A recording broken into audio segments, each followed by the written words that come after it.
Okay, we are live October 21st, 2021. I know the title's not done updating, but I just updated it. And we're going to go ahead and start with phones open. We had very good results yesterday. I think we had back-to-back calls for more than an hour, which is why we didn't do the follow-up Discord chat. I didn't want to burn people out. I mean, 3 hours is a lot of time. And adding a fourth hour, I thought, let's just put it off to the next night. So tonight, unless we go super long, unless people don't mind. I mean, I have energy drinks. I don't care. I will stay up all night. All right. A few more moments for people to show up, and then we'll proceed. Lots to talk about, as always. I just sent out the live stream notifications. And for those who are new, I put my receipts on minds.com/infinite plane society. Meaning anything I talk about, any tweet I reference, any quote, any bit of information submitted to me, I put it all here. Any bit of predictive programming that we're going to sort through later, anything mention worthy. Something else. Okay, I had made a meme of a toaster with wheels. And I used it to make fun of the Cybertruck because it reminds me of a toaster. It also, I mean, the metallic view of it, I mean, the exact sheen, it just looks like this toaster I used to have.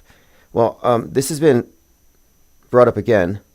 This is an article from CNN about the robo-taxi, and it's been compared to a toaster. A toaster on wheels. The article's called Elon Musk expands his empire of misinformation. Again, Pope Elon doing his appointed. This is his role. I mean, he's on orders more or less. This isn't like he's a random guy. He's not a loose cannon. He's doing a controlled demolition of free speech. But a toaster on wheels is one reaction to Musk unveiling the Robovan. So I had already looked into this story, and I mentioned how with his robots, he had the footage sped up. So it looked like they were more amazing than they were. But something else here. It turns out there's something kind of fishy that they're doing with this thing as well. But they said here, even by a Muskian standard, it's one giant optical illusion. They're calling the Cybercab an optical illusion. And he's being called out on faking his robots. It says the company's humanoid Optimus robots stole some of the spotlight as they danced and mingled. That would have been impressive if not for a few little things like the fact that the robots were not actually autonomous and they were being remotely operated by humans.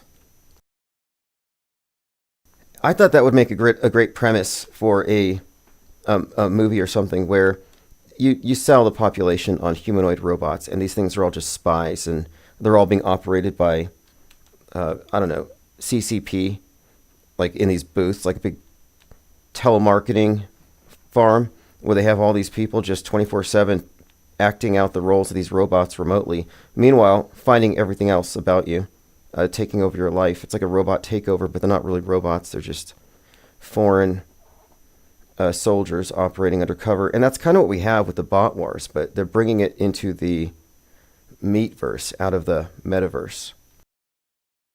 But the fact that Elon Musk is being called out for faking autonomous robots is kind of significant here. It says at one point, an attendee got a bartending bot to admit it was being assisted by a human. This was first reported by Bloomberg, but it was not disclosed, and many people thought it was being operated autonomously. And this is from Gordon Johnson, Tesla critic, and he said, in our view, this is very deceptive. Well, wait till he finds out what they're doing with outer space. Wait till Gordon Johnson finds out that Musk isn't just faking his robots and his toaster truck, but his rockets aren't going anywhere either. And I had this dream last night that I saw I think it was the Starship. It was one of these rockets from Musk. It was like really low, it was over my head, and a big chunk of it fell on the ground. And we've been talking about space junk, and the part of the dream it was agonizing because I couldn't get my phone to record. The live stream wouldn't start. I was the first one there, and I ended up trying to borrow someone's phone because mine wouldn't work. And by the time I got it to work, it was crowded. I wasn't going to break the story But anyway, I hate dreams for that reason. They're pointless. It's just like a tease. Joined by Zin Bellis, Kawas, Esteban, Lord Laney, Ted Stryker, Matt X. Esteban said, bro, I could listen all day. Hey, we're going to have our voice chats open more and more. So and I'm thinking even if we bring back the 24/7, we'll put the chats on one of these live channels. Because we do have a lot of people who can talk all day. And I will do it if I'm not careful. I try to save it for this. Deprogrammed Truther reporting in for deprogramming. Let's Go says, nice hoodie. Thanks. Well, I want to start wearing more IPS brand hoodies. I have a NASA one, which I wear ironically, but nobody notices. They assume I mean it. Joined by P. Trippa, Janky Frame Covers, Armin Ree. What time Saturday? So Saturday we're going to be doing AutoHoaxCon number 2. And we're going to begin that at 3 p.m. Mountain Time. And it's going to go on for several hours, and we're going to spend the rest of the week fine-tuning that. But I'm going to put out an official notification and open it up for people to start signing up for the Zoom conference. Andrea on board says, agreed, dreams are a waste of time. Yeah, I think daydreaming is valuable, but dreaming while you're asleep is just pointless. I really am an advocate of daydreaming. I think it's important to think and to imagine things or visualize. Not that I believe in The Secret. You know, that's... I don't go that far, and I don't want to get mixed up with that. You know, some people say it's a simulation and belief creates reality. Well, last time I checked, there's like 7 billion people who believe in the moon landing, and it's still fake. Joined by R. Cook, Lean Dion, Frank Murray, 144,000, 2,300 days. Good night from Miami. Well, thanks for joining, and you can catch the replay. Just sign up for the archives. Usually I'm on time. This week I've been late, and I'm still kind of late on that. So if you just got in here, Elon Musk is being lambasted because his autonomous robots were being remotely operated by humans. Like, it's more likely that they will fake AI with some remote worker, you know, working from home, could be your neighbor, but it's going to be just some kind of a scam. They're going to fake it. I always figured that was going to be the case. They're going to get the public to accept it. They're going to fake it. Everyone's going to believe it because they won't disclose it, just like they did with outer space. Now, should this not cast some doubt on his claims about going to space and what he's done and what he's doing? It should, but it doesn't. I mean, it doesn't for most people who just, I guess they don't conceive of space as something you can lie about. They think it's just science. Like, you know, above the Kármán line, it's all truth. But no, not at all. The lies start from up there, and then it's the same production company faking above and below. There are indications that Stanley Kubrick not only faked Apollo 11, but the JFK assassination, and largely, in part, directed, I think, 9/11, with obviously others. He's part of the, in the movie Megalopolis, which we were talking about yesterday, you had the design authority. And they're analogous to the strangers in Dark City, the Saturnian cult with these black-rimmed hats, the dressed in black. They controlled time. They had these same exact characters in Megalopolis. They could just stop time.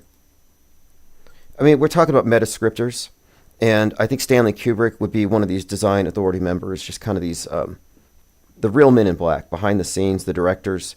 And you can see the future news events or concurrent news events that specifically connect to what they wrote. And sometimes they do admit some duper's delight. We were talking about some of that with one of the callers yesterday, with Francis Ford Coppola, joking about how Megalopolis is about America as Rome. And he had MAGA in there, and it was like, make Rome great again. But he said that the fall of Rome would be happening here in a few months. Andrea on board says, people need to believe in something outside themselves so they can not believe in Elon or whomever they deemed their superiors. This Elon Musk character is obviously fascinating. He's kind of funny at times, entertaining. And that's kind of one of their main things is, I think the main, as far as the public's concerned, their main value is their entertainment value. Because Trump is going to win the election because he went to McDonald's and pretended to put together Happy Meals and serve people. And it was a tremendous PR stunt. You can't deny that. But it's that kind of thing that sways people. I don't know if it's going to change anybody's minds, but it does energize the base. And I don't know if the QAnoners are still that active, but there's quite a lot of batshittery on Q Street I kind of wanted to talk about today. It's worse than just JFK these days. Oh, by the way, Tim Pool, who offered to pay Alex Stein to go to Antarctica, and Alex Stein declined. Just bringing that up. We talked about this yesterday. Alex Jones offered to pay Eddie Bravo to go to Antarctica. Declined. A lot of people declining. But Tim Pool, he, to his credit, did offer to solve the question. But he's having his final Timcast tonight. I don't know if it has to do with the Russian money. Maybe they're not going to pay him anymore. He says, forget the last post. Special Timcast tonight. This may be the last. I don't know if it's clickbait. Maybe he's being swatted again. Maybe it's the unblock feature on X. But Tim Pool is calling it quits. Diana South says, most people don't want to think outside the box. It's because they believe it's lonely out here. Yeah, the fringe has been misrepresented. It really has been. But I think it's bigger and it's more entertaining than what they have. As far as they're in a limited universe of ideas. It's actually constricting all the time. They call it borderline content. They get rid of that. Now the borderline's closer. And even now, we're noticing a lot of our older YouTube channels are being censored or deleted. So they're doing the whole, I guess it's kind of like they want a memory hole, a whole section of the internet. And they're ministry of truthing us right now. But they're doing it on videos that are so far back that a lot of people probably won't even notice. But they're doing like this digital Fahrenheit 451. And it's like, who's going back and listening to these old videos for things to be offended by? AI. They're just automating the process. And that's because they didn't want the fringe to self-organize. They didn't want the cutting fringe to become its own body, because then it wouldn't fit inside of the alt media box. But enough of us, I think, accomplished that largely with the help of the blue wrenches. And we separated from the alt media box, and then we saw it coalesce around QAnon and Trumpism. And nothing against people's political choices. I'm just saying that there was a time when the conspiracy theorists were even skeptical of politics. Like now, no, they've been weaponized by politicians, which is excellent work on Trump's behalf. They were dog whistling to truthers using the Q psyop, and look what it did. They took a lot of the people who would have stepped outside of the controlled media paradigm and dragged them back in, and then put up this firewall where none of them could admit that anything's fake. None of them can admit that January 6th was a simulated riot, or that Trump never actually had his ears shot. I suspect he pocketed a couple of ketchup packets while he was there doing his PR stunt for the next fake assassination attempt. Probably a little more ketchup this time. Ted Stryker says, I heard a woman in the drive-thru thank Trump for taking a bullet for us while at McDonald's. Not sure if this is true. Probably true, but it's also true. And I'm not trying to cast shade. It was a great PR stunt, but I'm pretty sure those people were all vetted. Like, these weren't randoms who just happened to show up when Trump was serving French fries. Andrea Unboard says, is anybody following the third Trump attempt? That story is unraveling crazily. Yeah, I followed it briefly. It was some person who's pretty well known in those circles who goes up to the security and he says, just so you guys know, I have weapons in the trunk of my vehicle. Just to let you know, in case somebody tries to steal my vehicle. So he alerts the Secret Service that he's armed, and then he wonders why they arrested him. Like, at an event like that, I think that maybe you should possibly get an Uber. Like, let's not have weapons in the trunk of a car that we're driving to a place where you have Secret Service. It doesn't make sense to me.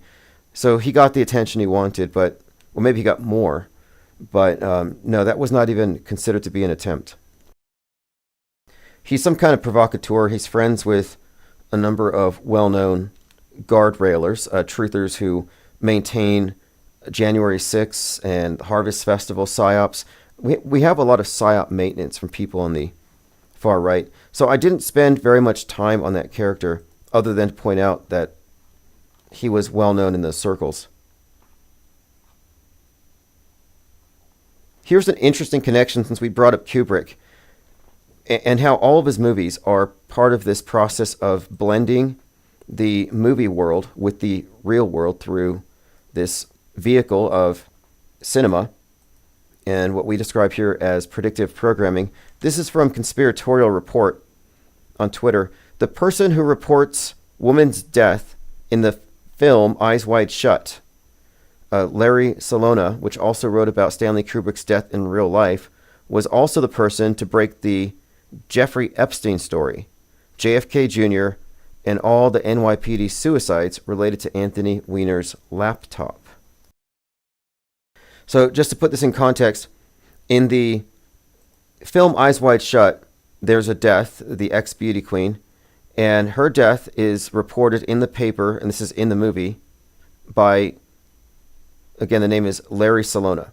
Same person wrote about Kubrick's death in real life. And Kubrick died before the film, of course. And the same person broke Epstein, JFK Jr., and all these suicides that seem to be connected to Wienergate. So another example here of Kubrick's work seamlessly, even in his death, he had his own death kind of alluded to here. And there are many such examples, but not a coincidence. Okay, phones are open. 505-510-4226. Let's continue through the notes. Boeing is on the verge of collapse. Elon Musk kidnapping baby seals. A high-impact flick said, apparently there's a lot of Republicans who support and eat the filth at McDonald's. This may explain some things. And I told him that they put life extension in the Big Macs to get the most money out of you long term. They're not trying to kill you. And he liked my tweet. And that means something from him, because I usually only go to his channel to troll him for his second shooter BS regarding the Vegas event. So what's the deal with Elon kidnapping baby seals? And by the way, Elon Musk's company Neuralink had all kinds of claims about apes or monkeys being tested on and being killed or being, basically dying as a result of some kind of Neuralink experimentation. And I think that really correlates with the Disease X mind virus and the story from 28 Days Later and 28 Years Later. Again, written by the director of Civil War. So if you don't know what I'm talking about, you look up Musk, Neuralink. The gruesome story of how Neuralink's monkeys actually died. Let's take a look. Federal inquiry.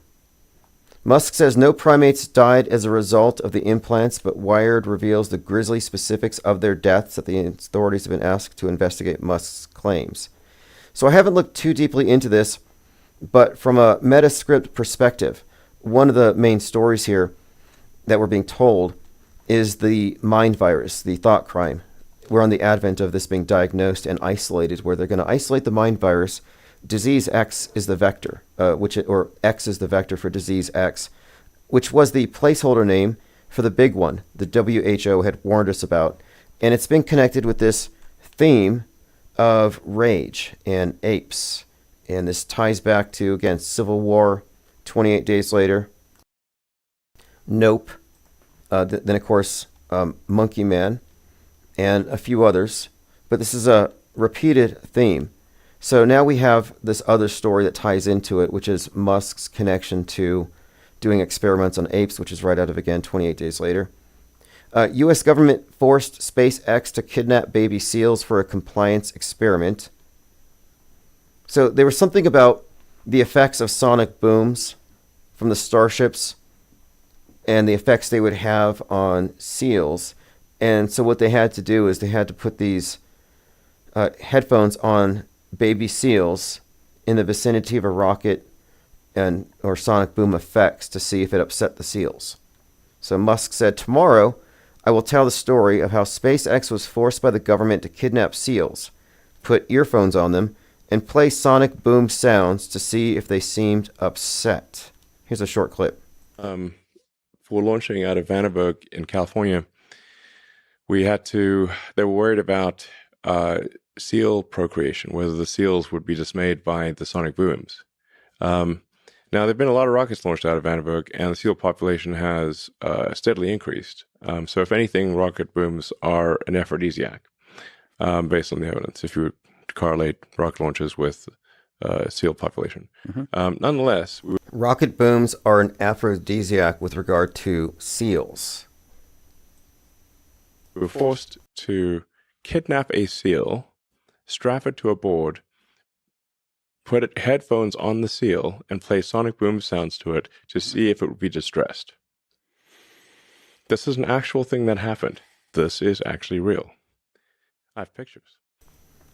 Okay, anyway, I just was reminded of the monkeys and how it connects to Disease X when I saw this story. But that's pretty much it.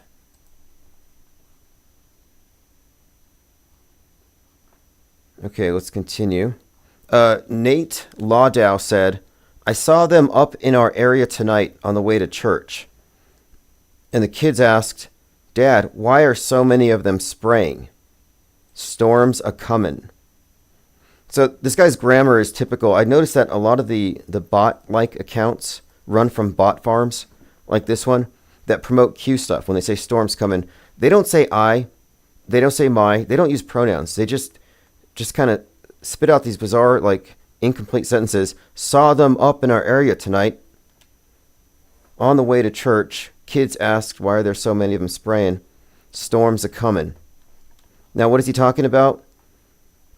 Caroline Karam says people can't say this is normal. And if you look, this is an image of flight paths. And this truther contends there's something abnormal about these paths, which they do seem to be deliberately tracing over the land and covering an entire region. So it turns out these are survey flight patterns or aerial surveys. So these are aerial surveys. Now, my response to this was, your poor kids are being lied to by skyphobic parents. That's my main point. You know, we're looking at an aerial survey, and these truthers just turn it into clickbait. But you have people brainwashing their children with this insanity. With this is worse than Gretaism. I mean, for your kids, like, honestly, it'd be better if they believe in Greta than chemtrails, because the Gretaism is what gets you passing grades in school.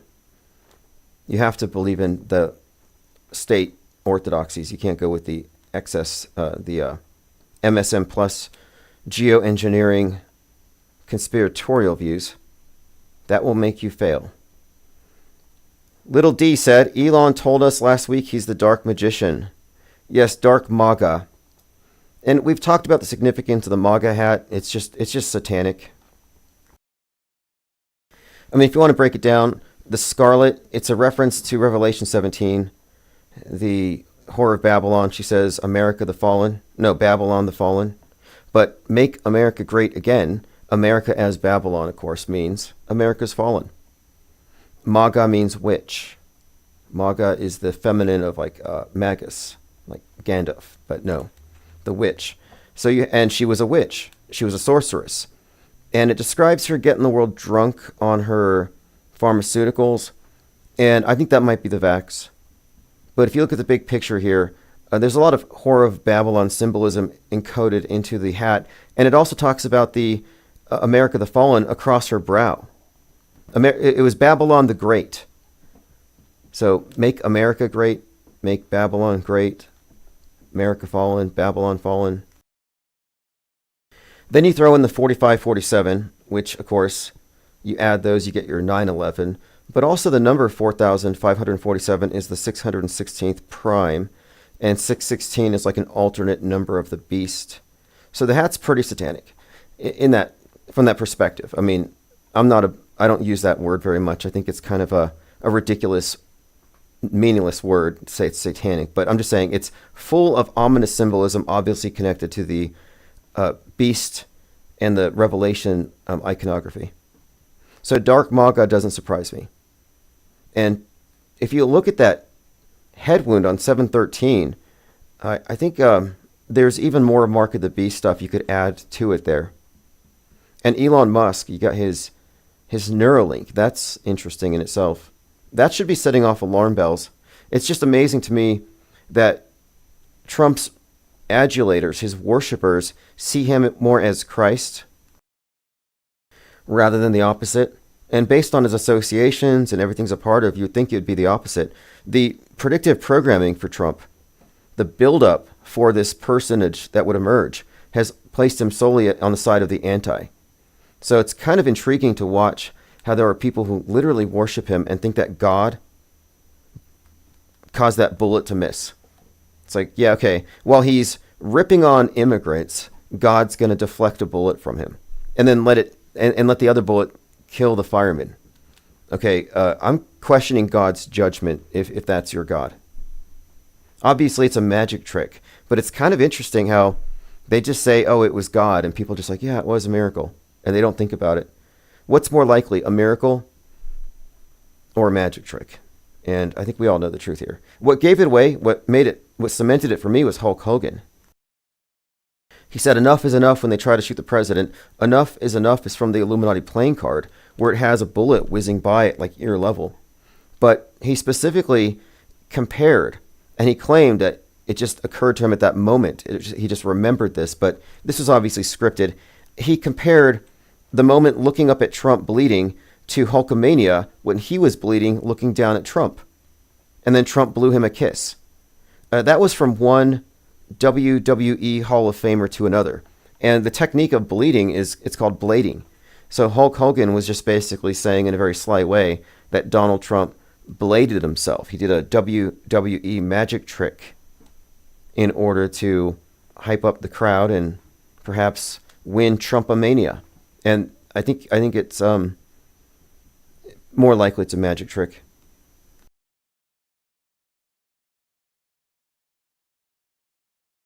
Do I have my plain decoded? Yeah, I don't care about anti-vax. And honestly, anytime I hear any anecdotal, I just assume that you're traumatized by the lies about it.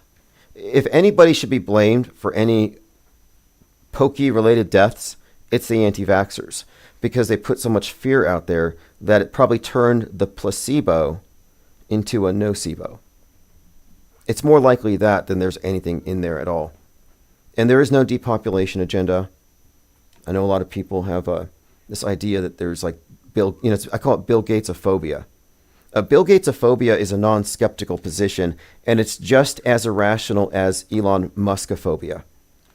I think we should get out of the partisan fears, because that's the thing that really, it's a definitive characteristic of the mind war, is you have two sides, and each side thinks the other side's God is the devil. And it's a good trick. But I'm not tricked by it. So I'm not going to be here advocating for any issue. And if you're anti, or even with any issue, it doesn't just have to be the pokey. But if you're on the anti position and not the non position, you're in their box. I have no time for anti or pro. I say anti-pro, anti-anti. The only logical position to be in is the non. Non-participant, don't care. I mean, if you have an opinion, that's fine. I don't care. I'm just saying, objectively speaking, that's a Psywar prop, and it's 2024. If we're still talking about it 4 years later, it's at that point, I think we can let it go. I notice whenever there's a lull in MSM activity, the default psyop to hype up is chemtrails. It's like normies talk about the weather. Alt normies or truthers talk about the chemtrails. And I would assume the wokesters talk about the climate change. but it's just like the baseline thing to talk about. So in this case, again, this individual is brainwashing his children to believe that these survey patterns are evidence of biological and chemical warfare. Meanwhile, he's not masking his children. He says, my kids both ask, why are they spraying? I'm going to ask him, why aren't your kids wearing masks? You terrible parent. And if he really believes that they're undergoing some kind of chemical warfare attack and he's not putting a mask on his kids should be taken from him. I mean, or he should at least pay. I mean, he should be, he should feel really bad about it. I would. I would feel bad walking a dog under chemtrails if I believed in them. Okay, let's move on. I just saw a comment regarding the needle and it just surprises me.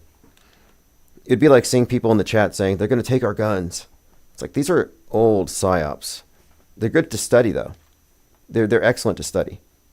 You know, you can break them apart and you can see these are actually templates.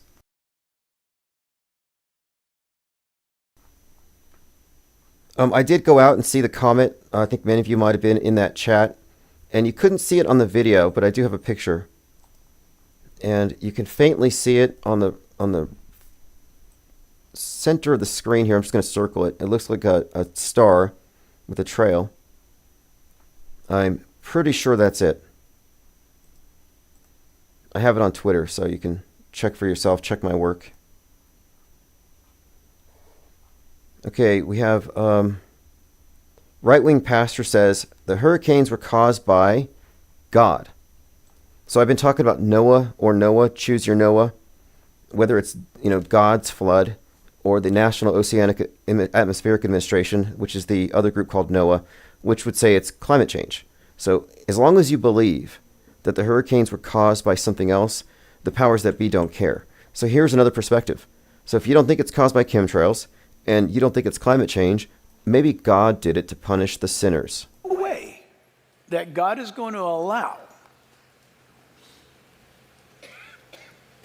himself to be ignored any longer. It is so obvious to me. He will not be ignored anymore. God, listen, you saw what's happened in the Carolinas and now Florida.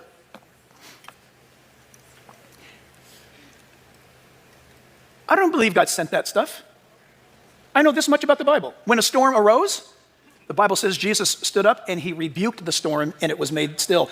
It was, we know from Scripture in the Gospels, Satan would create a storm to destroy the disciples, and Jesus actually rebuked Satan and stopped the storm. God didn't send destruction to the Carolinas. You know what happened? I fear that we're starting to live Deuteronomy 28. We told God to get out. At first he didn't listen. Okay, so Satan did this one, but it's because we kicked God out. So Satan caused this one. It wasn't God. It wasn't Gaia. It wasn't climate change. It wasn't chemtrails.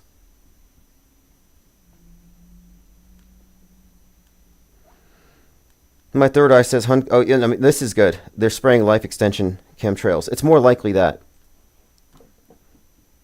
I've heard this perspective called the prospiracy, which I never liked, and I still don't agree with it. But there was before Q, there was this movement of people who were saying, you know, you're really negative talking about the conspiracies. Why don't you talk about prospiracies? Like, just imagine there's some white hats behind the scenes who are fighting the powers that be. This is before Q. It was like this pre-Q buildup where people were talking about these secret white hats and being believers in this great awakening where everything was about positivity and everyone's going to wake up, and hopium was at an all-time high. That's dead now, but that was the thing. They didn't want to associate with negative conspiracies because we were all going to be saved. And by now they figured it out. No. It was a great endarkening. Anybody who fell for the Great Awakening is so far gone. I mean, it's pretty sick, as many of us here have observed. Breaking, Josh Shapiro threatens to have Elon Musk arrested for handing out money to town hall attendees who sign his American petition. So Steve Bannon, Trump, Musk, getting arrested is the new getting swatted. So let's go ahead and play this clip. And he may have something here. So we're talking about Elon Musk essentially buying votes. Governor, let me ask you about a development we learned about overnight. Elon Musk says he will be giving away $1 million every day to random voters who sign his super PAC's petition. You are a former attorney general. Is this legal? I think there are real questions with how he is spending money in this race, how the dark money is flowing, not just into Pennsylvania, but apparently now into the pockets of Pennsylvanians. That is deeply concerning. Look, Musk obviously has a right to be able to express his views. He's made it very... Now, this is the governor of Pennsylvania, Josh Shapiro. So this isn't just some random person firing off. And this goes beyond free speech, he's saying, and he's suggesting that, yes, they might have to arrest Elon Musk. That folks may want to take a look at. So you think it might not be legal, yes or no? I think it's something that law enforcement could take a look at. I'm not the Attorney General anymore of Pennsylvania. I'm the governor, but it does raise some serious questions. There you go. Raises some serious questions. Plain Dakota says, I am anti and anti-pro-vax. Don't worry, I'm also selling chemtrail credits. You can claim them on your taxes. You know, I tried selling chemtrail masks. It didn't take off. And I even wrote on it for chemtrails, not COVID. Because people who believe in chemtrails don't believe in COVID. You see how that works? And the fact that these opinions are set up that way means it's mind control.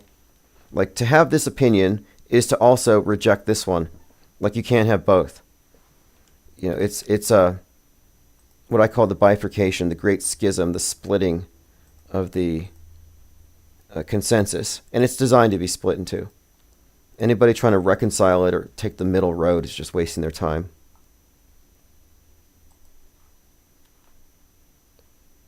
Okay, let's move on. We talked about Daniel Penny. Oh, here's a good compilation of hair on the ISS. There's a lot of hair up there. International Space Station hoax is the women. Now, women on zero-G planes with long hair, their hair flows naturally in the air. Women on the International Space Station, because this is all fraud, no matter what she does, no matter how she bounces around, you would expect her hair to flow in the air, and it does not happen. Their hair will never look like that because it's permed. That's correct. And I had been calling this out for so long, and I said, when the movie ISS comes out, because I found out there was going to be a movie about the space station, and I said, watch the hair, because if they use CGI, the hair is going to look realer than the space station hair. And that's going to create a problem for them. It's going to create a discrepancy that we're going to harp on. So when that movie came out, I went to go watch it in the theaters. It was like on 119, significantly. And it was terrible. I mean, it was almost like a low-budget slasher. It's just senseless violence, hard to watch. But there was not one loose hair. They didn't even try that special effect. And it was really mostly female astronauts, and their hair was all tied back. So no loose hair. And I also noticed that the way they floated around wasn't cutting edge, like Netflix sci-fi stuff you would see today. It was just like the ISS, except it looked faker. And there are some parts where I felt like they were intentionally doing zero-G bad. So I think they got an order from NASA that basically said, your special effects cannot be better than ours. You can't make us look bad. I mean, it's really that big of a problem. So I'm kind of wondering what's going to happen when Tom Cruise goes up there to film his next movie in the film studio on the ISS. And how do you make sense of that? So you have a movie studio on the ISS. Anything that comes out of it has to look worse than the ISS, which looks terrible. So that creates a problem. That's quite a conundrum. That's why it might be safer just to WTC7 the whole thing. Just pull it. Maybe with Tom Cruise on it, that'd make a neat psyop. Because if he releases some high-def thriller, action film in space, and it looks realer than the space station itself, that's going to create a problem. That could create a fracture. People might actually wake up. International Space Styles, it's actually a hair salon. Lean Dion. Yeah, I mean, if they actually were honest and they just made it publicly known this was a reality TV show, they could have sold products. Like, they'd have commercial breaks, in between the show, the ISS, which is a 23-year long running reality TV show.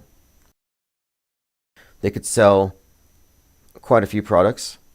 But yeah, the International Space Station is a movie set in itself. So they're putting a movie set on a movie set. And the movie set on the movie set is going to be expected to represent present level special effects. And it's inside of a movie set that is stuck in 2015. It's looking bad. The space station is aging. And I literally think that they held the hair back because of us.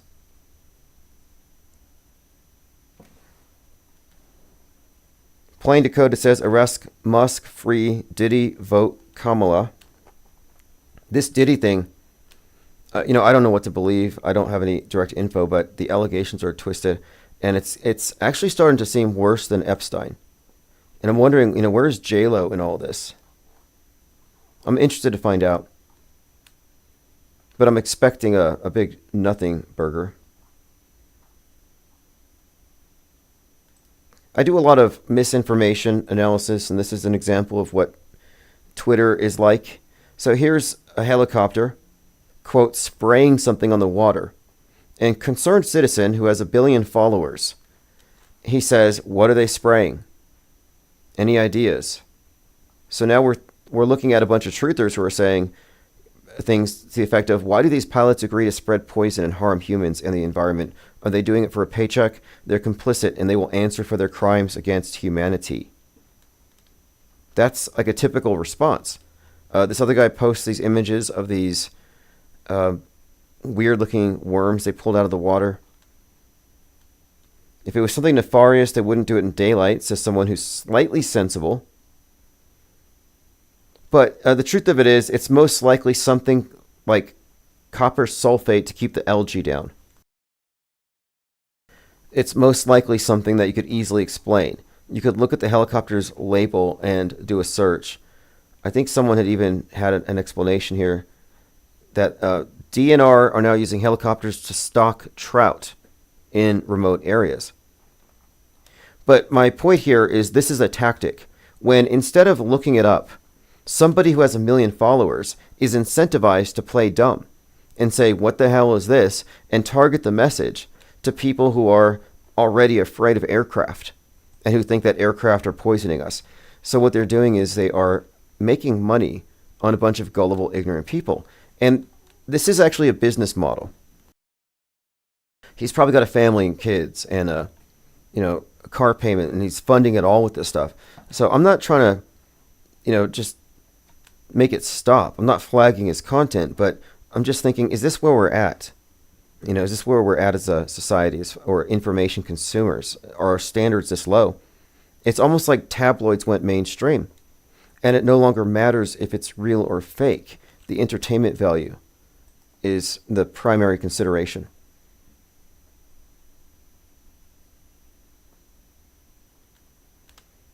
LG Rhythms, yes, we Beetlejuiced you. You say someone's name 3 times. It uncannily works. Jay Nelson says, observing, humans shed thousands of hairs each, must have huge hair and skin cell filters and scrubbers. Observing reality says, all those little cut hairs floating all over the place. No one's wearing... Yeah, that's a good point. Masks for protection. I've wondered the same thing, but some of the things that give away the illusion aren't so obvious. Like, you just got to think about, well, what are we not seeing here? Like, they're shaving all the time. Their pants are well starched. Who's doing the laundry? There's a lot of questions you could ask. A lot of them probably have answers that they have readily made available, but some are unanswerable. Like, how did Captain, is it Peg Whitson, who was up there for 666 days in orbit, how did her hair go from gray to black? She got hair dye in space. What about the Botox? Like, she had some kind of work done. And I'm wondering, how do you get cosmetic surgery done in space? And I looked at the dates. It wasn't like it was on the break in between. And so it seems to me we're looking at movie stars or looking at actors. And that's a continuity error. Lane says, I love the interior with all the cords and hazards everywhere. Yeah, the interior. I talked to someone who was in the Navy, and he was just describing how compared to a submarine, it's a disaster piece. My Third Eye says tabloid news went mainstream in 1987. Well, it's always been an alternate worldview. It's always been a tampered with worldview, media at large. It's become increasingly tabloid, but it's becoming more subjective in recent years. Like, it's never been this bad. Like, there used to be some kind of corrective measures. Like, if you talked about certain things, they laughed at you and called you a conspiracy theorist, but it's pretty cut and dry. But now we have new variants where people are falling into their own like reality tunnels, and I'll show you what I mean here. This is an example. The Sacred Blue Tent said, as we await the event, those in Gitmo have not had access to their sex hormones. This means we will see actors, singers, and politicians return to their God-given gender at military tribunals. You will have to show them to believe it. So I heard this on Q Street. So the QAnoners are saying that all these celebrities are in Guantanamo without access to their hormones and adrenochrome. And so I'm looking, what do people see here like in this? What are they taking out of this? So here's a commenter says, I hope so. I've never been this excited for such an event. This is Nuremberg 2.0. She says, people are showing videos of a stage near the White House and there's a noose. Is this going to be a public execution? And Sacred Blue Tent says, yes, exclamation mark. I think we're going to see live executions. Margaret Casey Faust says, this is going to be fun. I can't wait to see the faces of my kids and grandkids. I told them this stuff and they said I was crazy. Then Maria says, I never thought I'd be laughing at the Nurembergs. So these are just a few nice ladies on Twitter cackling about mass executions of celebrities who are, in their minds, held up in some kind of a prison somewhere. This is old Q stuff, but they're camouflaging it. I've noticed that the Q people are still around, but they don't really throw the Q out there. But they use all the buzzwords.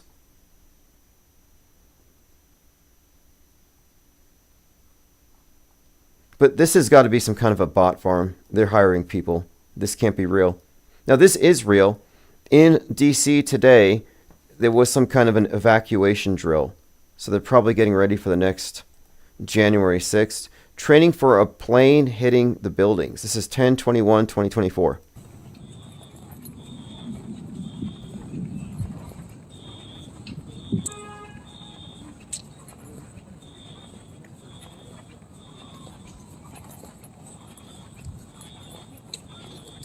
This is Kelly Marie Brady, update in D.C., drill test, and she interacts with a couple of people here on the grounds.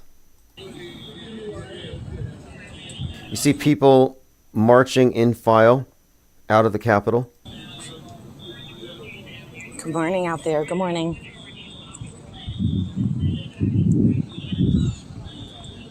So, get out on the street. Anyway, that's the main point here. And the U.S. Capitol complex has an evacuation drill. It was pre-planned for today.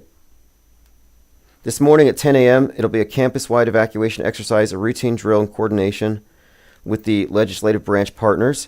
Expect temporary street closures to include Constitution, Independence, and D Street.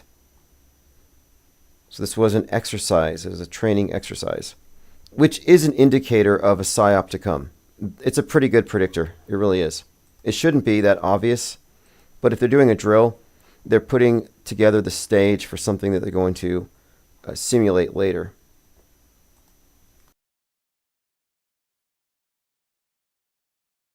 By the way, after this live stream, we're going over to the Discord server.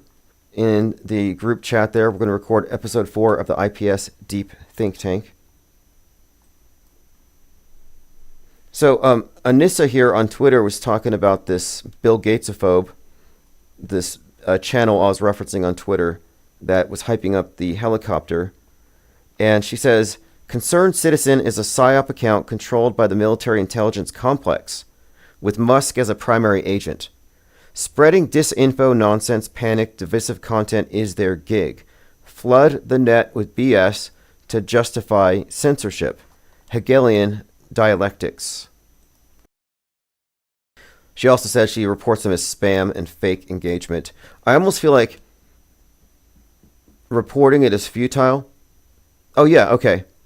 Awesome. Well, this is a very key point here. This is what you would call an active measure. So active measure is the term that comes from political warfare conducted in the Soviet Union and the Russian Federation. And it refers to this type of targeted media manipulation. And that's what we're looking at. This is cognitive warfare. They're basically trying to like logjam or confuse people, but throw so much information no one can make sense of anything. And it's all garbage info anyway. And these accounts are anonymous. They're incredibly incentivized to do this. No, I like reporting them. I've reported Concerned Citizen many times, and when I do, I screen cap it and I tweet at them that I reported them. And this has nothing to do with free speech. And these individuals are government operatives who have an unfair advantage in the marketplace. So General Flynn, who we played last week, reciting the invocation to the 7 archangels, along with the MAGA cult, he was asked, what happens if there's a steal? Are we looking at civil war? And he says, I do feel like people are going to go to these locations where they're counting and there's going to be violence. What happens if there's a steal, and you can define that any way you want? Yeah. Does the election get certified? Does the army get involved? Are we looking at civil war? What do you? I think what that do you there's a couple of prophesy? scenarios. Yeah, I think that there's a couple of scenarios. I mean, they're scenarios. So it's these are hypothetical possibilities, right, or probabilities. And if we are arguing on the 6th of November, the day after, if there's a big argument about, well, we're not sure who won yet, the count is. Now, the 6th of November correlates with the Batman movie, where the right-wingers, or the ones that would correlate with this, agitated by the Riddler, who correlates with Q, are sent out to, quote, flood the polls, which was the slogan for the GOP. But in the Batman movie, they had the similar thing where they blew up the dam and flooded the election on November the 5th. So November the 5th has some connections to the anonymous character, Guy Fawkes, and that's an Ellen Moore comic, and or graphic novel, and Ellen Moore, major meta-scripter. So the connection here, V for Vendetta, predicts 2020. The anonymous character, Guy Fawkes, is this terrorist. And the whole myth or the story is about the 5th of November, the gunpowder plot. But QAnon is called QAnon because of Anonymous, the movement that uses the Guy Fawkes mask. So if you put it together, November the 5th, the flood of the election, got them underwater on the 6th, and then you have the Guy Fawkes alluded to here. I think that there's a pretty strong bit of foreshadowing that kind of underscores what General Flynn is talking about here. One yet, the count isn't here yet. These various states don't have their numbers in. I actually think that'll be a really bad spot. And I do think that people are going to, I feel like people are going to go to those locations where there's counting, and there could actually be violence because people are so upset after 2020 and what is very clear in terms of a fraudulent election in certain states, and they're just not going to put up with it anymore. So there's General Flynn here, and he's been an agitator on the sidelines for a long time. And I think they want to spread this information so when they fake it, people think it's real. Copaesthetic says, can't wait for Kamala to win and see the MAGAs go postal. Dirk Zink says, I wondered if you've seen Speak No Evil. I haven't seen it yet. I read what the director said and the actor regarding Andrew Tate, and it made these connections, but I haven't seen it. I should probably go watch it. But he did say the James McAvoy character is based on Andrew Tate, and the director noted that he specified that he didn't know that Andrew Tate was going to be in all kinds of trouble at the exact time that his movie came out. So James McAvoy based his Speak No Evil role, Toxic Masculinity, on Andrew Tate. Toxic new horror movie character was inspired by Andrew Tate, the psychopath based on Tate. So here you go. So this is a story I commented on when I saw the poster for Speak No Evil. And I was following the news about Tate at the time, and I thought, okay, this confirms that Andrew Tate is just an actor. He's one of these world stage characters playing a role. But I may watch it. There might be something in there to see. This caricature of toxic masculinity.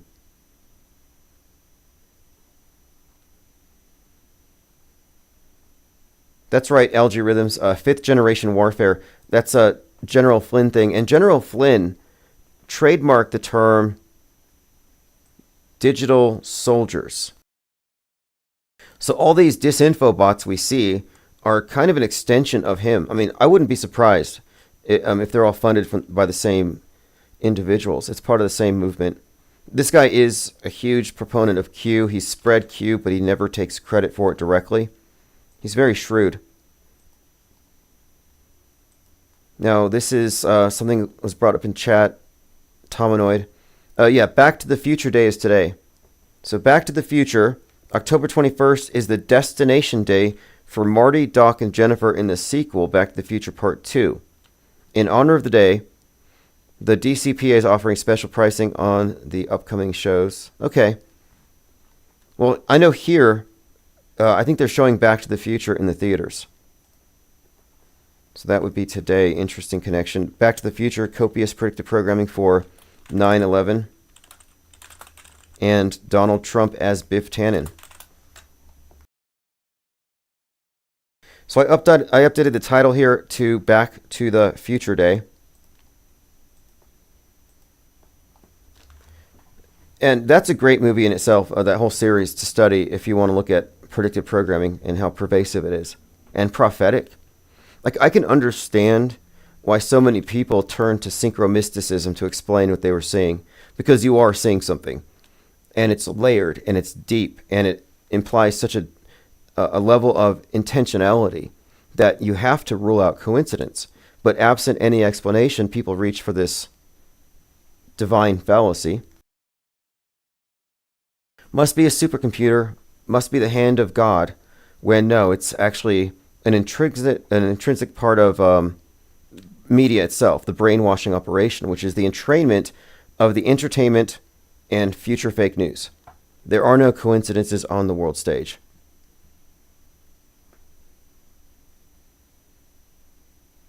Thirst for Truth, appreciate that, with the gas for the think tank.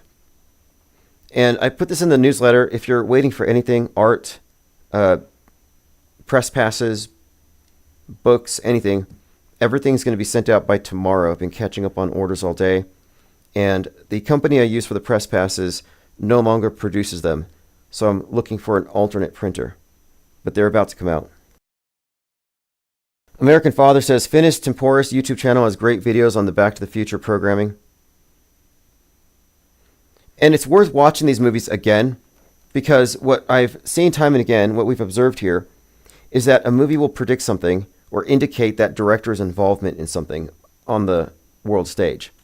So, for example, The Shining, Kubrick, Apollo 11. You can see all these connections. It's pretty clear.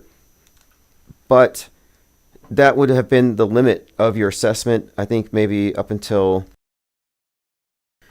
I don't know. It took a while for the fakery to really percolate down, but like, you wouldn't have known the movie was foreshadowing 9/11 until 9/11 happened.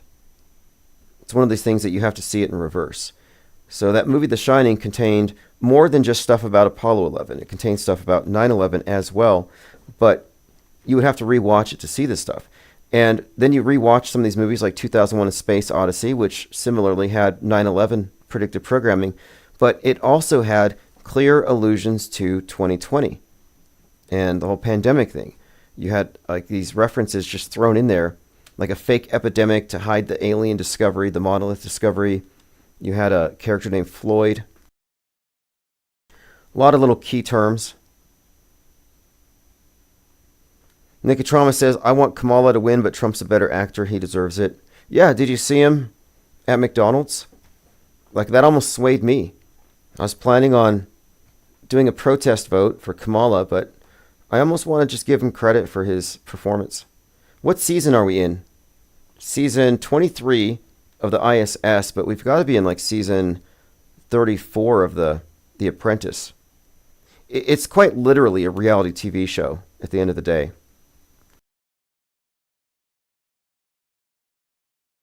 But I may rewatch Back to the Future. Nothing in there is accidental. And so if we look at it from the perspective of the writers, the so-called metascriptors, they're telling a story that may not entirely come true. Like, they're referencing things. They're foreshadowing things that they know may not come true for 100 years. So they're telling the story in broad strokes. And the closer it is, the more specific it is. The concurrent programming is like almost a direct match. Like, oh, what's on the news tomorrow? Watch Netflix yesterday. And these aren't coincidences. It's not a paradox. It's not a mystery. It's not synchromysticism. It's how the propaganda works. It's an advanced form of marketing. Post-hypnotic suggestion. Greasing the skids. Boring neuro pathways. What they're doing is making the fakery seem inevitable. And what does that do? Well, you add up the fakery and it becomes what? Fake history. They control time. This is the design authority, and they do control time. And so Back to the Future and the time travel theme is kind of a reoccurring thing with Trump, the time travel thing, but it focuses on that aspect. And time travel and the control of time, I think, is something that we need to look at, but not through a sci-fi lens, but through the lens of news bending. LG Rhythm says, no matter who wins, the world stage will remain eventful, regardless, plot twists and all. Yeah, I think so. This might be necessary. I think Miles Mathis said they switched from serial killers to mass shooters to accommodate the truncated attention spans. Like, we can't pay attention to a serial killer if he's going to drag it out over 4 months, but you have our full attention if it's one person popping off in one place and they can do it all in like one episode. This is who did it. This is how many people died. This is why he did it. This is his manifesto. This is who we blame. And end of the day, case closed. He's going to go death row if he didn't get killed on sight. Oh yeah, and the police just stood down and did nothing. Shame on them. Reoccurring theme. And then the right-wingers come out and say, well, the shooter wouldn't have done it if it wasn't for SSRIs. So it's not the guns, it's the SSRIs. So they agree there was a shooting, they disagree on the cause. One says it's gun culture, one says it's antidepressants. Both of them are wrong. Both of them accept the premise. They both accept the face value story. The skeptics would say, did the shooting even happen? Copaesthetic says, American Fathers, great to see you here. Didn't know you were an auto hoaxer. Been subbed to you. Yeah, we have a lot of new callers these days, first-time callers. There are so many people we don't know who are listeners. There are some people I suspect are listening, like they're doing opposition research.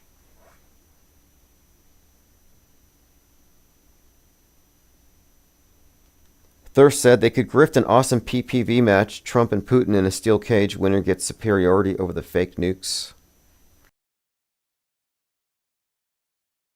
Well, Trump does have experience. You know, he's a WWE Hall of Famer.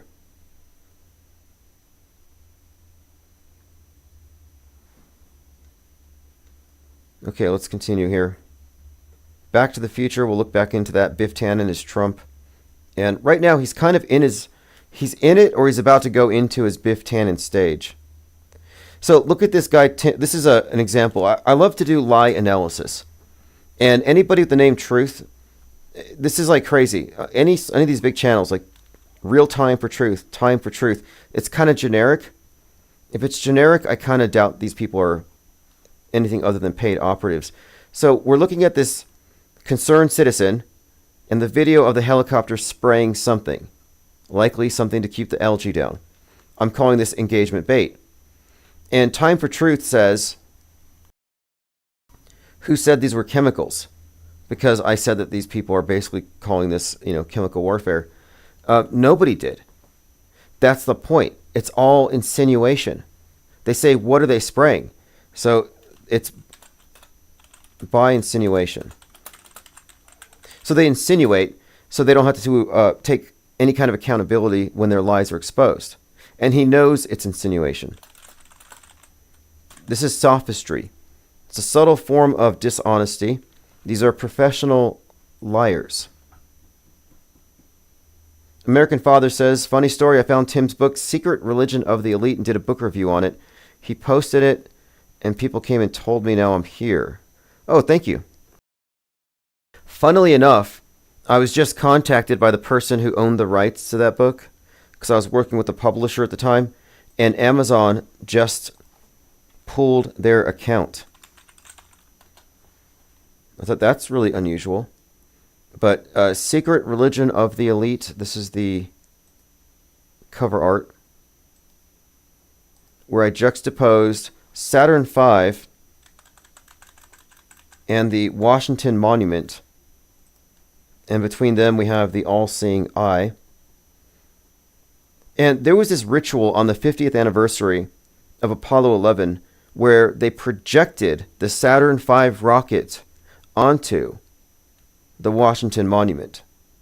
And they recreated the launch. And that was showing a handoff, age to age, aeon to aeon, obelisk to obelisk. Old world order religion into the new world order religion. And it was seamless. And every May, they do something called Catharsis at the Mall, where they do a little Burning Man. They burn an effigy at the base of the obelisk. And there's a lot of symbolism here that connects the Burning Man to the meaning of the obelisk, the sun god in death, and the resurrection, the Kundalini fire snake, the number 33, Christ. All these things are correlated, same body as symbols. This is why the Raptor engine has 33, or the rocket, I think it's Starship, is 33 Raptor engines. You'll see it's encoded into all of their launches. It's highly ritualistic. We were talking about this a little bit yesterday. Epic 33 engine burn. Mach 33 escape velocity. My contention here is that space travel is an allegory for ascension into higher states of consciousness, and that NASA is a mystery school. And if you want to say they have a religion, it's not Satan. It's not what the QAnoners say. It's actually an older version of Christianity in many ways. I would call it pagan, I suppose. But its most recent iteration is Nasatology, which is a combination, it's this alchemical merging of science fiction and Mystery Babylon. And this was synthesized with the merging of the Thelemic faith with Jack Parsons. And then at that time, L. Ron Hubbard was a science fiction writer, but he was the guy who later went on to create Scientology, which is another space religion. So the space religion is an updated version of the ancient religion. And I would also say that Nasatology and Scientology are analogous space religions. One of them has better special effects, the other has better actors, but it's the same thing. Anx G says Tim Pool saying tonight might be his last live stream. Yeah, he has been saying that. I think it might be clickbait, but I didn't click. I am subscribed to his podcast, so I'll find out. Messianic Charlatan says the controlled op truth diluters are listening to you nightly to beat you to the punch, spreading a watered-down version of IPR doctrine. Yes, I think you're right about that. And we do have to go outside their realm of expertise. That's why we have to stick to auto-hoaxing. Don't let non-skeptics onto the raft. There's no chemtrails over the raft. There's no agenda. We're not antis, we're nons, if anything. We have to maintain the purity, because if we open the tent, it's a big tent, we're like, let's just let in some people because we don't have the numbers. Let's open up the tent to non-skeptics with regard to weather weapons. Well, we would be replaced. it's like replacement theory. Like I always talk about this depopulation nonsense, but what the replacement theorists are always talking about is that they're going to be outnumbered and drowned out. And that would literally happen to the skeptics if we let even one subset of the non-skeptical media in, because that's how outnumbered we are. So we have to maintain this firm divide there. And so the controlled op may be out there trying to dilute what we're saying, but ultimately they cannot co-opt it. They cannot co-opt calling things fake. They're not allowed to. They can't go that far. That's how you know. You can, and there'll be a point when we have the numbers when we will start calling out the people who are on leashes. And we will be able to predict with great specificity, just exacting details. We'll say this person will stop right here. This is where their leash ends. This person cannot call this thing fake. This person cannot go past this line. And this will expose agent after agent after agent. And you'll be left with having to decide for yourself, is this person an operative maintaining a propaganda line, or are they just a dupe and can't think for themselves? In either case, they're kind of deposed as influencers of any value. And we have to discredit anyone holding up any one of these controlled opposition guardrails. And there are so many of them out there. Nicotramus, thank you for that. Holding out hope the Insider will be made available to the masses. Well, we have the distribution channels. We're ready to do it. I'm working on it. Dirk Zink, Tim, do you watch any fake sports or enjoy sports? I don't have a lot of time for sports. I tend to lean on other people who watch sports to break them down for me. Just don't have the time. Anything I watch is purely for IPS research purposes. Like today I watched Godzilla versus King Kong. It's all ball worship. And someone who was really into hypnosis told me they believed that the countdown clocks are hypnotic inductions for a large swath of the population. So a lot of people are being hypnotized in front of their TV sets.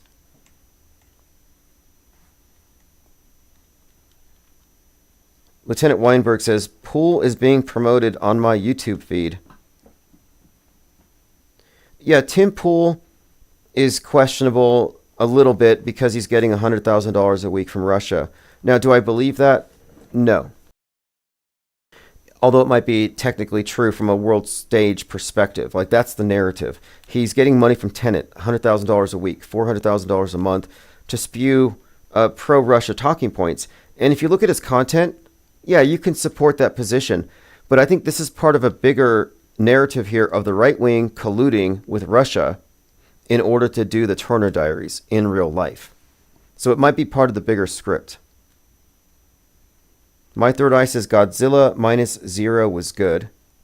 Well, Godzilla Minus Zero was about a place that was hit by the nuke, and now they're building it back together. There's an orphan child, and the main character meets this woman. They fall in love, and they form a nuclear family. So you have the splitting of the nuclear family is this theme that we were talking about with Barbie. And the connection with Barbie and the nuke, like Barbieheimer, they were saying, the hashtag Barbieheimer. And I was correlating these two because Godzilla is a metaphor for the nuke. So I found it to be interesting that in Barbie, it has the little girls dashing the heads of their babies against the rocks, and it's all about the male becoming superfluous. Ken doll remains a Ken doll at the end of the movie, and Barbie becomes a real woman. So you had Barbie feminism on one hand, and then Godzilla presented the opposite view, where the story was about self-sacrifice for the future, putting the child first and maintaining the integrity of the nuclear family. So I found the right-wing movie, rather the Godzilla Minus One, to be kind of like a alt-right culture warrior. Godzilla as a culture warrior. The messaging completely contradicted the Barbie movie. And the Barbie movie I watched it for research purposes. It conveyed a lot of deep esoteric symbolism, and you can positively correlate Barbie with the Whore of Babylon as envisaged by the Thelemic cult, who have adopted that as their goddess for the new aeon. So the the Barbie doll is literally an idol, and that is idol worship. And it's completely nefarious. It's completely connected to Satanism and the sexual revolution. If you go back and you look at the meaning of not just Barbie, but a number of the roles that Margot Robbie was involved in that all specifically correlate to the same theme. She was in the movie Babylon, which is based on Hollywood Babylon. She was also in She was on Once Upon a Time in Hollywood, where she plays Sharon Tate, who was killed by Church of Satan witch Susan Atkins. And of course, Sharon Tate was married to Roman Polanski, who did Rosemary's Baby. Lots of connections with Hollywood, Satanism, psyops. And it ultimately does lead, though, to this secret religion of the elite, the Thelemite cult. In fact, we talk about the Babylon working, Jack Parsons, L. Ron Hubbard, and Marjorie Cameron. Marjorie Cameron not only participated in that set of ceremonies where these individuals were, I think, putting together Nasatology, but she was also the first person to report seeing a UFO, and she went on to perform as the goddess Babylon in the movie Inauguration of the Pleasure Dome by Kenneth Anger. And Kenneth Anger was something of a co-founder, I guess you could say, the Church of Satan. My third eye says Sharon Tate fake died so sad. Yeah, I don't believe the Manson killings were real. And if you look at the Manson killings, there's another connection here. Kenneth Anger did a film, Invocation of My Demon Brother, I think that's the one. It had Mick Jagger and Bobby Basoli, who was one of the Manson cultists.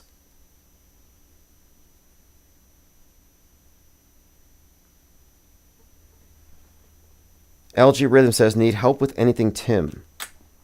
What in specifics? Are you talking about for the AutoHoax Con? For AutoHoax Con number 2, which will be on Saturday, I'll put out a notification. And if you have anything you want to add to it, even if it's just research, I mean, we may need some assistance. We'll see. We'll talk about it after this live stream. So here in about 15 minutes, I want to go into the Discord server. I'm also adding a few new things to the IPS store. These are composition notebooks. These are the things I carry into movie theaters with me when I'm doing my research. But I've been doing these watercolors of the cyborg penguins on stickers, which I am affixing to the front of the composition notebooks. And I'm going to put about 15 of these things for sale on the store within the next couple of days. Esteban says, I wonder if Anger's curse on Jimmy Page is legit. Or if Page was just given the songs like the Beatles. He did nothing after Zeppelin. I think it's legit. I'm a believer in the late Kenneth Anger. I think he was, if there is such a thing as a warlock, that guy would fit the bill. And he died right before Barbie came out, which I think... And what makes me wonder if he had seen, right before, let me see, I think it was a couple of years ago. But we'll look into him. He's one of these characters who has some connections that are just too noteworthy to just pass by. For example, you can find Kenneth Anger hanging out with Alfred Kinsey in one of Aleister Crowley's sex dungeons. So that's another thread to follow. CMG says, can you do a cyborg penguin sticker for a car window? Oh, like a decal? Yeah, absolutely. I know of a couple of places that I can get decals done, and I know someone who does them. Lieutenant Weinberg says, I think Page lived in Crowley's house. Now, the reason why Crowley gets mentioned so much here, his relevance is that he was the herald, the prophet. He was the one who codified this religion of Thelema, or the Order Templar Orientis. This New Age religion was, I think, really amalgamated into this doctrine, and Crowley was at the head of it. Jack Parsons was his American counterpart, but then that later got amalgamated onto with the science fiction stuff. So Nasatology is a religion, It's a worldview, it's a religion, it has a priesthood, and its priesthood is totally a cult. Like, we can laugh at these goofy astronauts, but that's the exoteric. That's what you're allowed to see.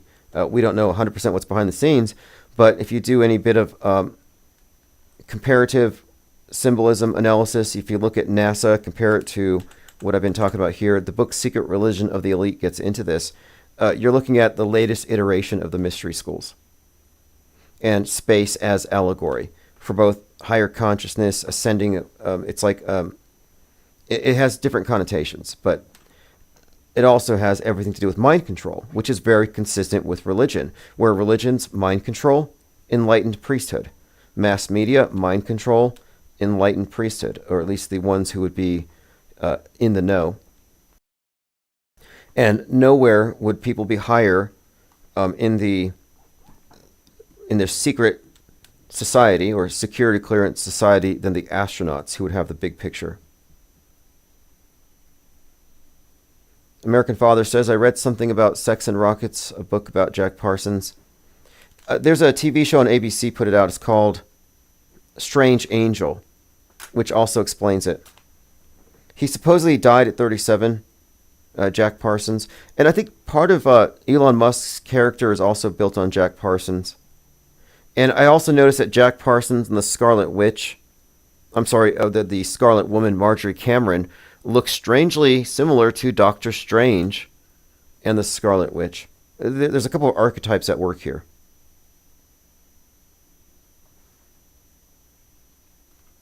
Angst G says, in Hollywood Babylon, Anger devotes a whole chapter to the Black Dahlia event. I wonder why. The Black Dahlia event, I recall reading about this murder, unsolved murder, but I think the defining image of that is the smiley face. It's like a Joker-esque smile carved into her face. The Glasgow smile. It's an effect. Okay, now that's a rabbit trail I could walk down. A Glasgow smile is a wound caused by making a cut from the corner of a victim's mouth to the ears, leaving a scar in the shape of a smile. That's fascinating, especially because right now there's a movie out called Smile 2, another sequel, Joker 2, Beetlejuice 2, Joker archetype. So you have Joker with the Glasgow smile, you have Smile 2, and then there's that, Smile's that movie that has these people with this grin on their faces. I don't think I can watch it. I don't really... Well, maybe I might actually have to, because I might be looking at some important key here. Let's add into this Crow, the movie The Crow, because he also has this same smile. And The Crow also looks like the Heath Ledger Joker. That's not unintentional. Of course, Brandon Lee died on the movie set, 3/3/1, same date that Nipsey died. Glasgow smile. Okay, now let's go at Joker smile. And when Joaquin Phoenix first gets the smile in the Joker movie, it's after he wakes up having been knocked unconscious. He was in the back of a cop car hit by an ambulance, and his hands are brought to the corners of his mouth, and then he drags blood across his face. So here's that one. Very iconic scene.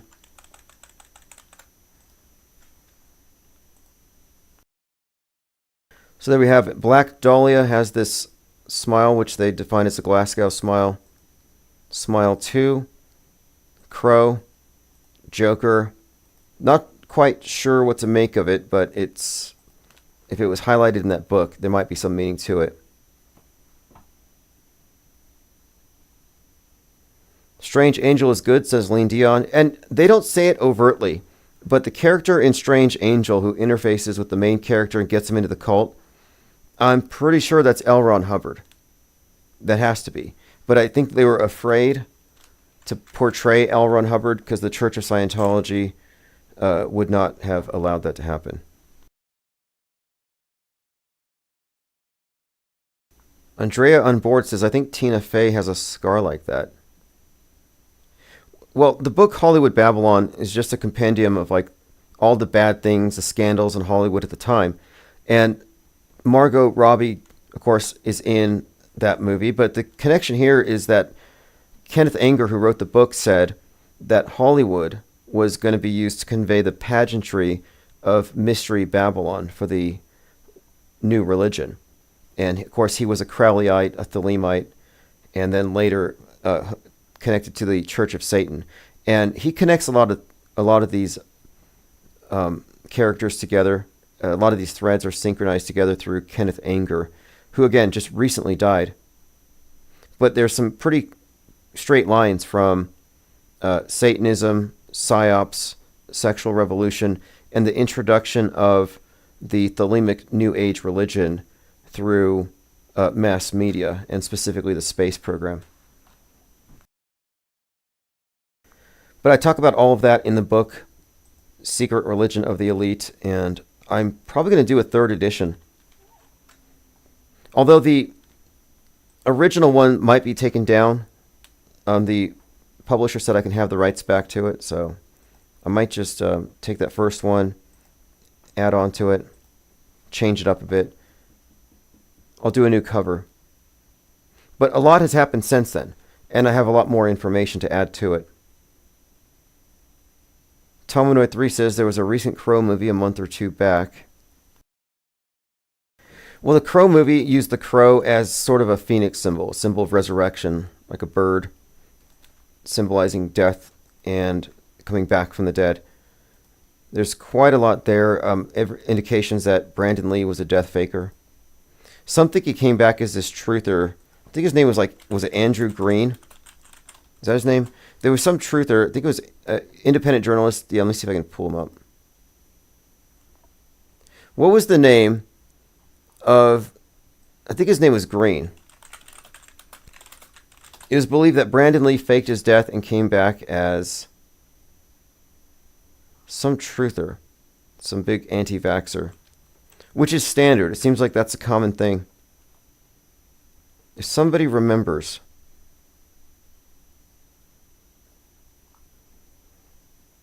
Okay, let's move on.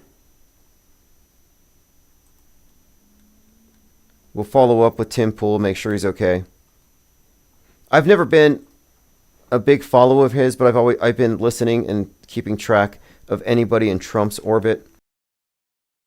Anybody platforming questionable narratives. For example, he brought Donnie Darkind on. Donnie Darkind was a big Trump is the Antichrist account. And a lot of these accounts are likely there to detract from people who are figuring out how fake everything is. And it turns out Donnie Darkind was a MAGA guy who was doing this LARP. He was pretending to be this alarmist about Trump as the Antichrist. The thing is, he was making a lot of money at it. It was being heavily promoted. He got on Tim Pool, but he got doxxed. If he hadn't been doxxed, he would have kept it up indefinitely. And I was calling him out for using ChatGPT in order to write his sermons. And it turns out that was true.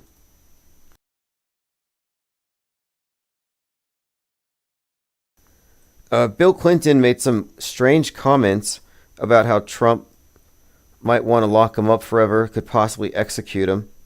And he says he would prefer to be sent to Gitmo rather than Colorado at some maximum supermax prison because at his age, he's more concerned about maintaining warm temperatures, that he doesn't want to be stuck in the cold. Let me play this clip. Bill Clinton, I don't know if this is bizarre, befuddled, but whatever it is, the QAnoners think this is evidence that Bill Clinton has been apprehended by Trump and the White Hats.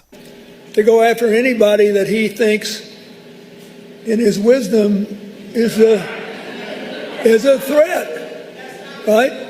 You sign the oath says you promise to preserve, protect, and defend the Constitution against all enemies, foreign and domestic. And he said, I think I'll start with domestic. Bring me the army. Now, I used to like President Clinton. Now, here he is speaking from the perspective of Trump. I used to like President Clinton, but I once said only he and Ronald Reagan were the great presidents since World War II. But I've had a change of heart, and I think he needs to go away for a long time. And I'm not going to execute him, although I could, under the Supreme Court's ruling. But I think I'll just send him to the Colorado Supermax for the rest of his life. So again, this is Bill Clinton talking about Trump wanting to send him to the Colorado Supermax for the rest of his life. And then I'm not going to play the punchline. You can listen to yourself. Kind of bored of that. The QAnoners are running with it. It's bias confirmation. That's what keeps them hooked. Okay, thank you for that, Lieutenant Weinberg. It is Christopher Green.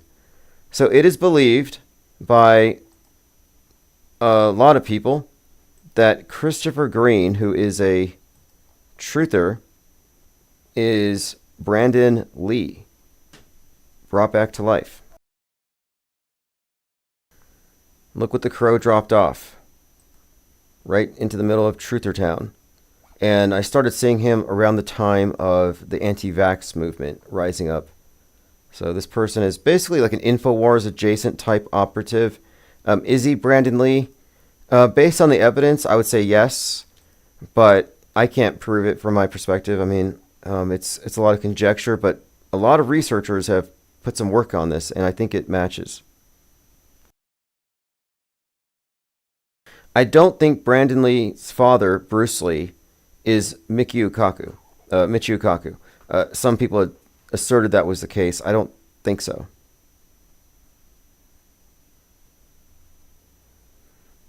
Yeah, people were mad about Trump. He was faking the serving of French fries.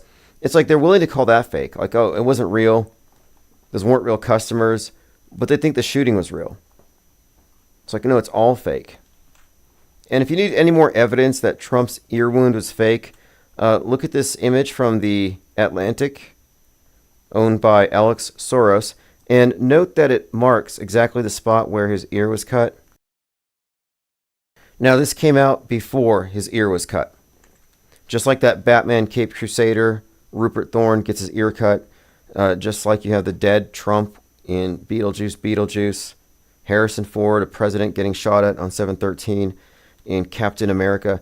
We have so many examples. I think 12, 13, I could probably list on one of my blogs alone, that with specificity point to this. Sopranos season finale, season 1 has Tony Soprano getting shot in the ear. This is proof that it's fake. Predictive programming or prophecies wouldn't prophesy something fake, if you think about it. Like, take, for example, that false prophet, that guy named Biggs, who said that Trump was going to get shot and he had a vision of it, a dream, that his eardrum was going to burst. Okay, well, that guy's vision of Trump getting shot came to him from, he said, Jesus. He said God actually came and told him this. Now, let's say that's true. How come God didn't bother to tell him that Trump's going to fake a shooting? No, God didn't tell him that. So I don't believe that any prophet who claims these events are real are getting their information from God, that they're likely just scamming. XG says the Trump McDonald's thing is hilarious. Yeah, I think it's kind of surreal. It's like, is this AI? And you look at some of the images, and there's like a heating lamp, and it's just the way it reflects off his hair. He's got this glowing halo. Hell of a PR stunt. And he's in there griping about how Kamala Harris, how it's not right for her to say she worked at McDonald's. And then here he goes and asks for a job. And I heard they hire felons. Nothing against felons, but... And we know these are all fake charges, honestly. Now, where are we on this? Here's a Venn diagram. Epstein guest list, Diddy guest list. And where they overlap, all the celebrities coming out to support Kamala Harris. Can't be a coincidence. But what does this mean? Real or fake? The fact that it's believable is what makes it stick. Like it happens to be believable that, when Roseanne Barr screams that Hillary Clinton's eating babies, literally, it's like, yeah, that's not a hard pill to swallow. Like I hear, like, okay, it seems believable. And maybe it's just because you hear it so often or you want to believe it. There's a bias there. But that shouldn't be a factor, because it seems like, or, we want it to be true. And weirdly, a lot of people want this stuff to be true because they want to tell their grandkids, hey, look, I'm not crazy after all. They want this big I told you so moment. There are people living for that. It's like a Ponzi scheme of a sort, where you invest all your credibility and all of your social media into this great awakening because at the end of the day, you got the inside scoop and your information is going to be seen as, valuable currency. Everybody's going to say you were right.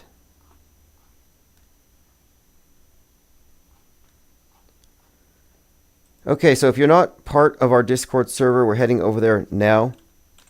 So go to ips.monster and scroll down till you see the IPS think tank on Discord.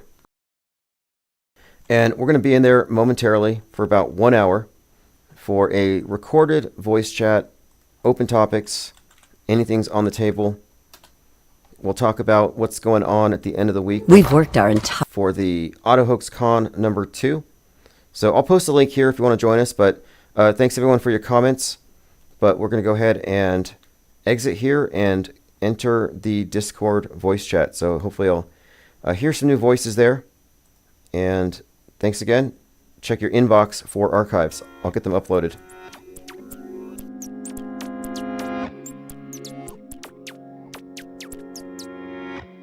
I'm on Auto Hoax and it feels so good. You just auto believe everything like I knew that you would. In my dream, I ain't got time, baby, for another crisis actor with soulless eyes. My buddy and me. Telecommunications Act of 1996. 96, y'all. Gonna filter your eyes and scrub